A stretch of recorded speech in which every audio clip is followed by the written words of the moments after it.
हर हर महादेव। यह अद्भुत एवं महाशक्तिशाली श्री चंद्रशेखराष्टक स्तोत्र जो भगवान शिव की सन्निधि में अर्थात भगवान शिव के सामने विराजमान होकर के नित्य इस स्तोत्र का पाठ करता है, वह मृत्यु के भय से मुक्त हो जाता है और पूर्ण आयु तथा आरोग्यता को प्राप्त करता है। आइए प्रारंभ करते हैं। उससे पूर्व यदि चैनल में नए हैं तो चैनल को सब्सक्राइब अवश्य करें, साथ ही बेल आइकन प्रेस करें। आइए प्रारंभ करते हैं। श्री चंद्रशेखराष्टकम। चंद्रशेखर चंद्रशेखर चंद्रशेखर पाहि मां। चंद्रशेखर चंद्रशेखर चंद्रशेखर रक्ष मां। रत्नसानुसरासनं रजताद्रिशृङ्गनिकेतनं सिञ्जिनीकृतपन्नगेश्वरमच्युतानलसायकं क्षेप्रदाग्धपुरत्रयं त्रिदिवालयैरभिवन्दितं चन्द्रशेखरमाश्रये मम किं करिष्यति वै यमः। पञ्चपादपपुष्पगन्धपदाम्बुजद्वयशोभितं पाललोचनजातपावकदग्धमन्मथविग्रहं भस्मदिग्धकलेवरं भवनासनं भवमाव्ययं चन्द्रशेखरमाश्रये मम किं करिष्यति वै यमः।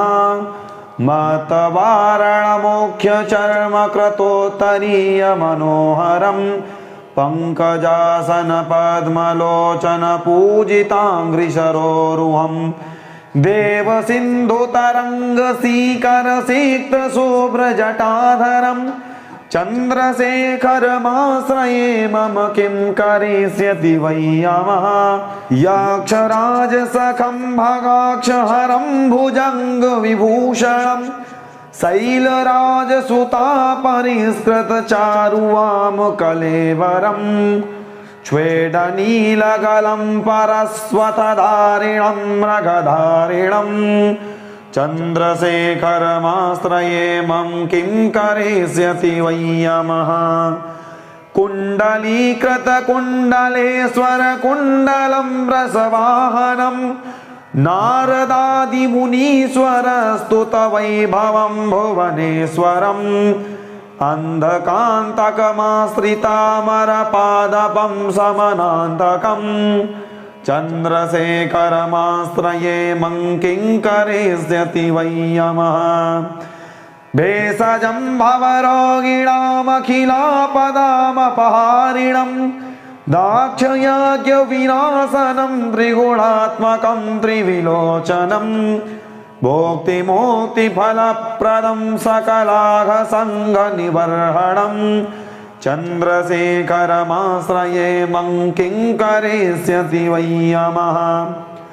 भक्तवत्सलमर्चितं निधिमाक्षयं हरिदम्बरं सर्वभूतपतिं परात्परमप्रमेयमनोत्तमं सोमवारुणभूतासन सोमपानिखिलाकृतिं चन्द्रशेखरमाश्रये मम किं करिष्यति वै यमः। विश्वसृष्टिविधायिनं पुनरेव पालनतत्परं संहरन्तमपि प्रपञ्चमशेषलोकनिवासिनं क्रीडयन्तमहर्निशं गणनाथयूथसमन्वितं चन्द्रशेखरमाश्रये मम किं करिष्यति वै यमः। मृत्युभीतम्रकण्डुसूनुकृतस्तवं शिवसन्निधौ यत्र कुत्र च यः पठेन्न हि तस्य मृत्युभयं भवेत्। पूर्णमायुररोगतामखिलार्थसम्पदमादरं चन्द्रशेखर एव तस्य ददाति मुक्तिमयत्नतः ददाति मुक्तिमयत्नतः इति श्री मार्कण्डेय कृत श्री चंद्रशेखराष्टकं संपूर्णं। श्री चंद्रशेखराष्टकम्। चंद्रशेखर चंद्रशेखर चंद्रशेखर पाहि माम्। चंद्रशेखर चंद्रशेखर चंद्रशेखर रक्ष माम्। रत्नसानुसरासनं रजताद्रिशृङ्गनिकेतनं सिञ्जिनीकृतपन्नगेश्वरमच्युतानलसायकम्। क्षेप्रदाग्धपुरत्रयं त्रिदिवालयैरभिवन्दितं। चन्द्रशेखरमाश्रये मम किं करिष्यति वै यमः। पञ्चपादपपुष्पगन्धपदाम्बुजद्वयशोभितं पाललोचनजातपावकदग्धमन्मथविग्रहं भस्मदिग्धकलेवरं भवनासनं भवमाव्ययम्। चन्द्रशेखरमाश्रये मम किं करिष्यति वै यमः। मतवारणमुख्यचर्मकृतोत्तरीय मनोहरं पंकजासन पद्मलोचन पूजिताङ्घ्रिसरोरुहं देवसिन्धुतरङ्गसीकरसिक्तशुभ्रजटाधरं। चन्द्रशेखरमाश्रये मम किं करिष्यति वै यमः। यक्षराजसखं भगाक्षहरं भुजङ्गविभूषणं शैलराजसुतापरिष्कृतचारुवामकलेवरं स्वेदनीलगलं परस्वतधारिणं मृगधारिणं। चन्द्रशेखरमाश्रये मम किं करिष्यति वै यमः। कुण्डलीकृतकुण्डलेश्वर कुण्डलं रसवाहनं नारदादिमुनीश्वर स्तुतवैभवं भुवनेश्वरम्। अन्धकान्तकमाश्रितामरपादपं समनान्तकम्। चन्द्रशेखरमाश्रये मम किं करिष्यति वै यमः। भेषजं भवरोगिणामखिलापदामपहारिणं दाक्षयज्ञविनाशनं त्रिगुणात्मकं त्रिविलोचनं भोक्तिमोक्तिफलप्रदं सकलाघसङ्गनिबर्हणं। चन्द्रशेखरमाश्रये मम किं करिष्यति वै यमः। भक्तवत्सलमर्चितं निधिमाक्षयं हरिदम्बरं सर्वभूतपतिं परात्परमप्रमेयमनोत्तमं सोमवारुणभूतासन सोमपानिखिलाकृतिं। चन्द्रशेखरमाश्रये मम किं करिष्यति वै यमः। विश्वसृष्टिविधायिनं पुनरेव पालनतत्परं संहरन्तमपि प्रपञ्चमशेषलोकनिवासिनं क्रीडयन्तमहर्निशं गणनाथयूथसमन्वितं। चन्द्रशेखरमाश्रये मम किं करिष्यति वै यमः। मृत्युभीतम्रकण्डुसूनुकृतस्तवं शिवसन्निधौ यत्र कुत्र च यः पठेन्न हि तस्य मृत्युभयं भवेत्। पूर्णमायुररोगतामखिलार्थसम्पदमादरं चन्द्रशेखर एव तस्य ददाति मुक्तिमयत्नतः। ददाति मुक्तिमयत्नतः इति श्रीमार्कण्डेय कृत श्री चन्द्रशेखराष्टकं सम्पूर्णम्। श्री चन्द्रशेखराष्टकम्। चन्द्रशेखर चन्द्रशेखर चन्द्रशेखर पाहि माम्। चन्द्रशेखर चन्द्रशेखर चन्द्रशेखर रक्ष माम्। रत्नसानुसरासनं रजताद्रिशृङ्गनिकेतनं सिञ्जिनीकृतपन्नगेश्वरमच्युतानलसायकम्। क्षेप्रदाग्धपुरत्रयं त्रिदिवालयैरभिवन्दितं चन्द्रशेखरमाश्रये मम किं करिष्यति वै यमः पञ्चपादपपुष्पगन्धपदाम्बुजद्वयशोभितं पाललोचनजातपावकदग्धमन्मथविग्रहं भस्मदिग्धकलेवरं भवनासनं भवमाव्ययम् चन्द्रशेखरमाश्रये मम किं करिष्यति वै यमः मतवारणमुख्यचर्मकृतोत्तरीयमनोहरं पङ्कजासनपद्मलोचनपूजिताङ्घ्रिसरोरुहं देवसिन्धुतरङ्गसीकरसिक्तशुभ्रजटाधरम्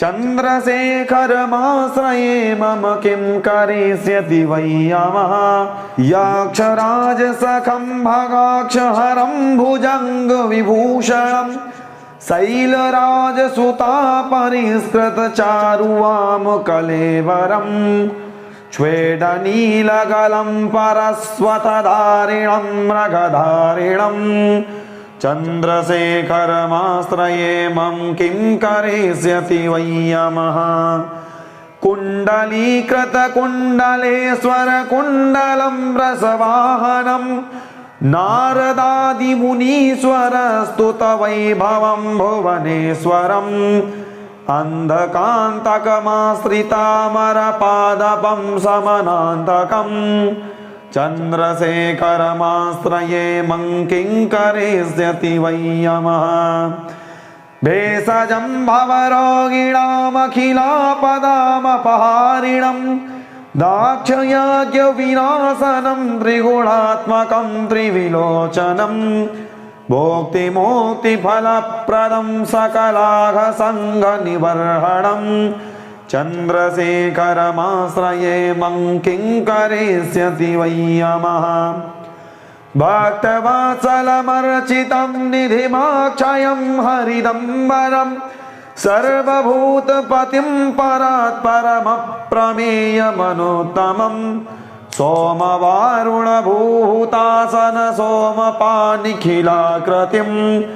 चन्द्रशेखरमाश्रये मम किं करिष्यति वै यमः विश्वसृष्टिविधायिनं पुनरेव पालनतत्परं संहरन्तमपि प्रपञ्चमशेषलोकनिवासिनं क्रीडयन्तमहर्निशं गणनाथयूथसमन्वितं चन्द्रशेखरमाश्रये मम किं करिष्यति वै यमः मृत्युभीतम्रकण्डुसूनुकृतस्तवं शिवसन्निधौ यत्र कुत्र च यः पठेन्न हि तस्य मृत्युभयं भवेत् पूर्णमायुररोगतामखिलार्थसम्पदमादरं चन्द्रशेखर एव तस्य ददाति मुक्तिमयत्नतः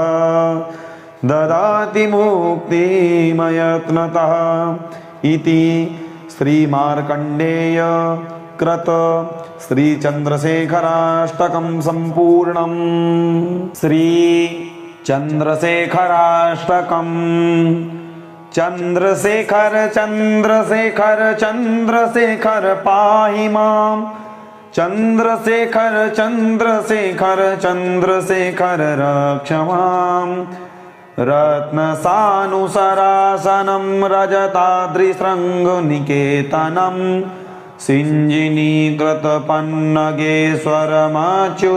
सिञ्जिनीकृतपन्नगेश्वरमच्युतानलसायकं क्षेप्रदाग्धपुरत्रयं त्रिदिवालयैरभिवन्दितं चन्द्रशेखरमाश्रये मम किं करिष्यति वै यमः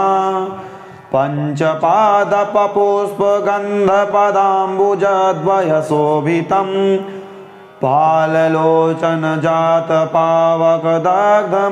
पाललोचनजातपावकदग्धमन्मथविग्रहं भस्मदिग्धकलेवरं भवनासनं भवमाव्ययम् चन्द्रशेखरमाश्रये मम किं करिष्यति वै यमः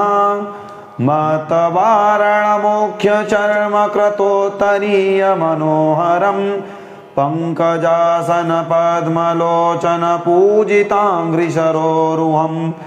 देव सिंधु तरंग सीकर सिक्त शुभ्र जटाधरं चंद्रशेखरमाश्रये मम किं करिष्यति वै यमः यक्षराज सखं भगाक्षहरं भुजंग विभूषणं शैलराजसुता परिष्कृत चारुवाम कलेवरं श्वेतनीलगलं परस्वतधारिणं मृगधारिणं चंद्रशेखरमाश्रये मम किं करिष्यति वै यमः कुण्डलीकृतकुण्डलेश्वर कुण्डलं रसवाहनं नारदादिमुनीश्वर स्तुतवैभवं भुवनेश्वरम् अन्धकान्तकमाश्रितामरपादपं समनान्तकं चन्द्रशेखरमाश्रये मं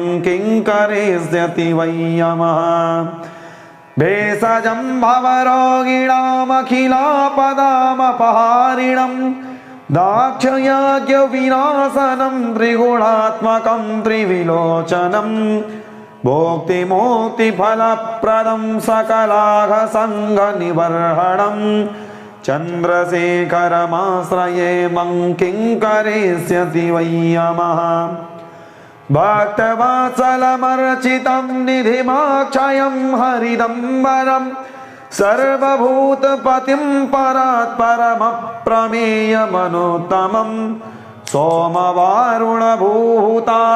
सोमपानिखिलाकृतिं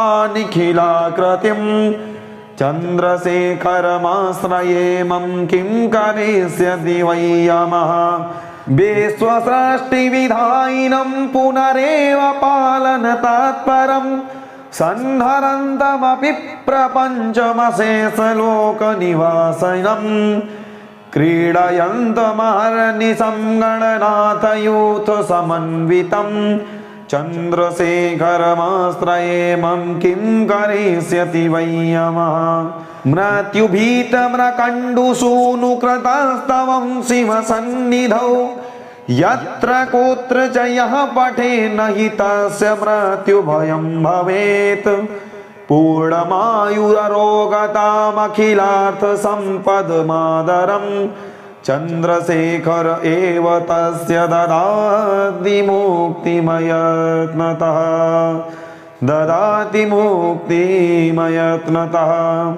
इति श्रीमार्कण्डेय कृत श्री चन्द्रशेखराष्टकं सम्पूर्णम्। श्री चन्द्रशेखराष्टकम्। चन्द्रशेखर चन्द्रशेखर चन्द्रशेखर पाहि मां चन्द्रशेखर चन्द्रशेखर चन्द्रशेखर रक्ष मां रत्नसानुसरासनं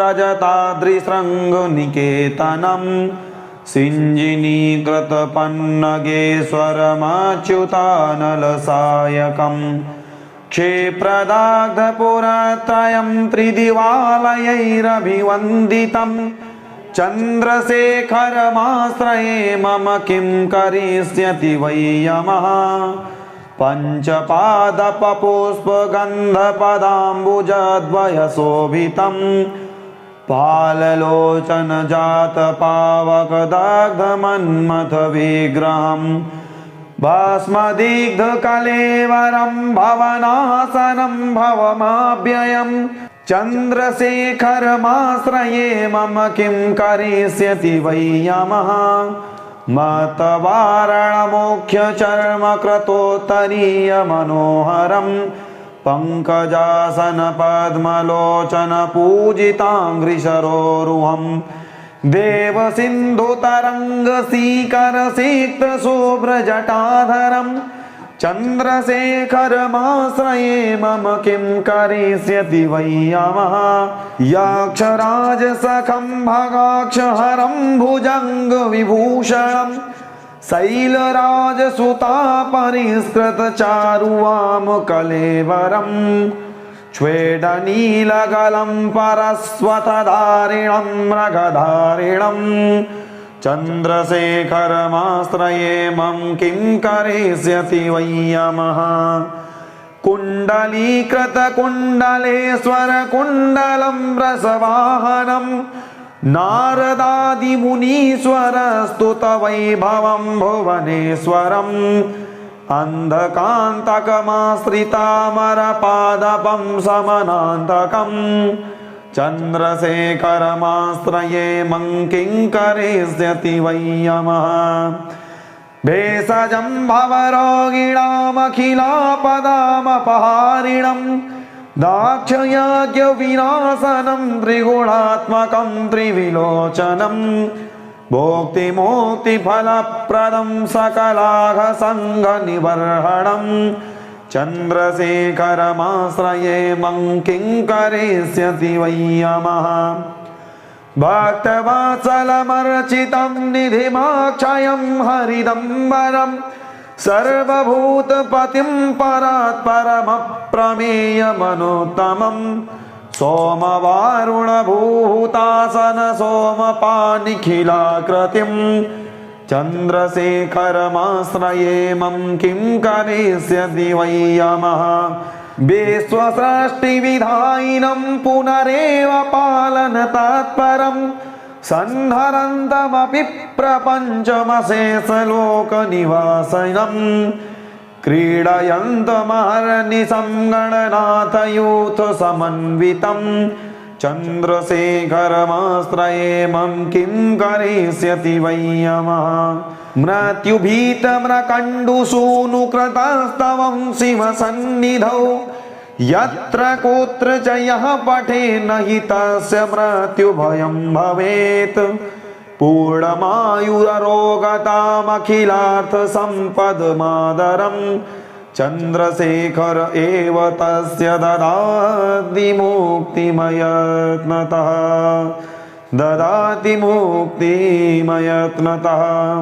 इति श्री मार्कण्डेय कृत श्री चन्द्रशेखराष्टकं सम्पूर्णम्।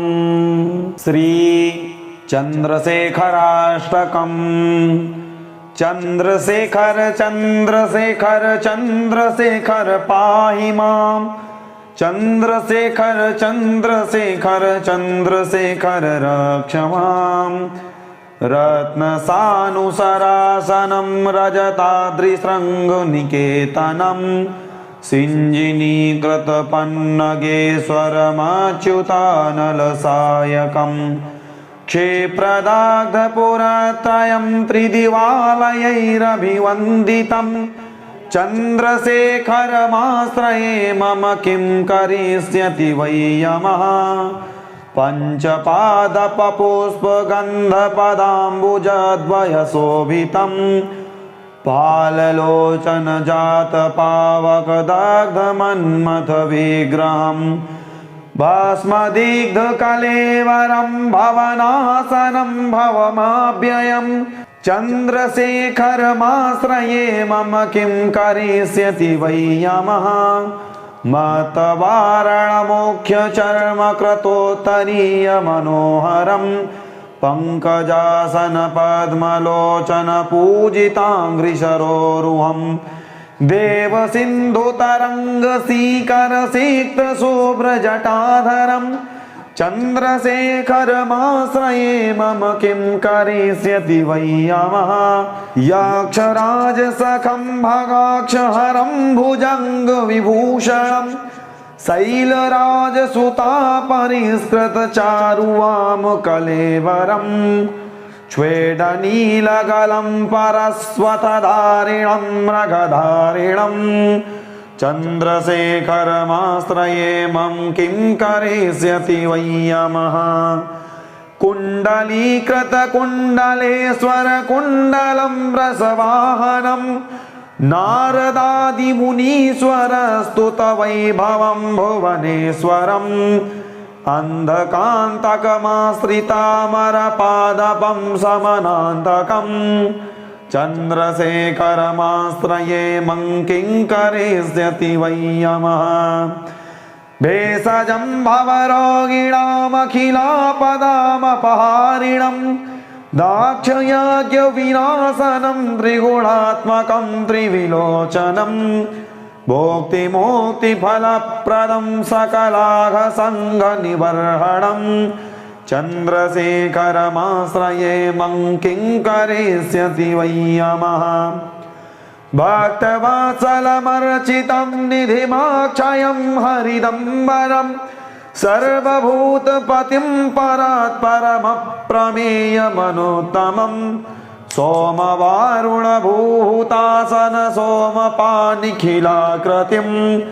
चन्द्रशेखरमाश्रये मं किं करिष्यति वै यमः विश्वसृष्टिविधायिनं पुनरेव पालनतत्परं सन्धरन्तमपि प्रपञ्चमशेषलोकनिवासिनं क्रीडयन्तमहर्निशं गणनाथयूथसमन्वितं चन्द्रशेखरमाश्रये मं किं करिष्यति वै यमः मृत्युभीतम्रकण्डुसूनुकृतस्तवं शिवसन्निधौ यत्र कुत्र च यः पठेन्न हि तस्य मृत्युभयं भवेत् पूर्णमायुररोगतामखिलार्थसम्पदमादरं चन्द्रशेखर एव तस्य ददाति मुक्तिमयत्नतः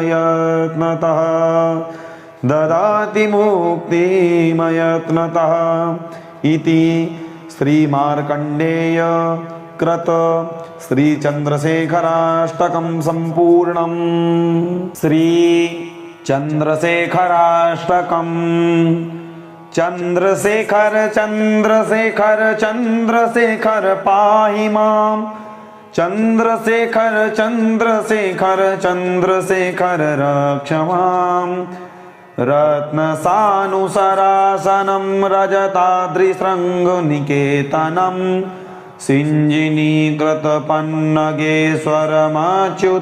सिञ्जिनीकृतपन्नगेश्वरमच्युतानलसायकं क्षेप्रदाग्धपुरत्रयं त्रिदिवालयैरभिवन्दितं चन्द्रशेखरमाश्रये मम किं करिष्यति वै यमः पञ्चपादपपुष्पगन्धपदाम्बुजद्वयशोभितं पाललोचनजातपावकदग्धमन्मथविग्रहं भस्मदिग्धकलेवरं भवनासनं भवमाभ्ययं चन्द्रशेखरमाश्रये मम किं करिष्यति वै यमः मतवारणमुख्यचर्मकृतोत्तरीयमनोहरं पङ्कजासनपद्मलोचनपूजिताङ्घ्रिसरोरुहं देवसिन्धुतरङ्गसीकरसिक्तशुभ्रजटाधरं चन्द्रशेखरमाश्रये मम किं करिष्यति वै यमः यक्षराजसखं भगाक्षहरं भुजङ्गविभूषणं शैलराजसुतापरिष्कृतचारुवामकलेवरं स्वेदनीलगलं परस्वतधारिणं मृगधारिणं चन्द्रशेखरमाश्रये मं किं करिष्यति वै यमः कुण्डलीकृतकुण्डलेश्वरकुण्डलं रसवाहनं नारदादिमुनीश्वरस्तुतवैभवं भुवनेश्वरम् अन्धकान्तकमाश्रितामरपादपं समनान्तकं चन्द्रशेखरमाश्रये मं किं करिष्यति वै यमः भेषजं भवरोगिणामखिलापदामपहारिणं दाक्षयज्ञविनाशनं त्रिगुणात्मकं त्रिविलोचनं भोक्तिमुक्तिफलप्रदं सकलाघसङ्गनिबर्हणं चन्द्रशेखरमाश्रये मं किं करिष्यति वै यमः भक्तवत्सलमर्चितं निधिमाक्षयं हरिदम्बरं सर्वभूतपतिं परात्परमप्रमेयमनोत्तमं सोमवारुणभूतासन सोमपानिखिलाकृतिं चन्द्रशेखरमाश्रये मम किं करिष्यति वै यमः विश्वसृष्टिविधायिनं पुनरेव पालनतत्परं संहरन्तमपि प्रपञ्चमशेषलोकनिवासिनं क्रीडयन्तमहर्निशं गणनाथयूथसमन्वितं चन्द्रशेखरमाश्रये मम किं करिष्यति वै यमः मृत्युभीतम्रकण्डुसूनुकृतस्तवं शिवसन्निधौ यत्र कोत्र च यः पठेन्न हि तस्य मृत्युभयं भवेत् पूर्णमायुररोगतामखिलार्थसम्पदमादरं चन्द्रशेखर एव तस्य ददाति मुक्तिमयत्नतः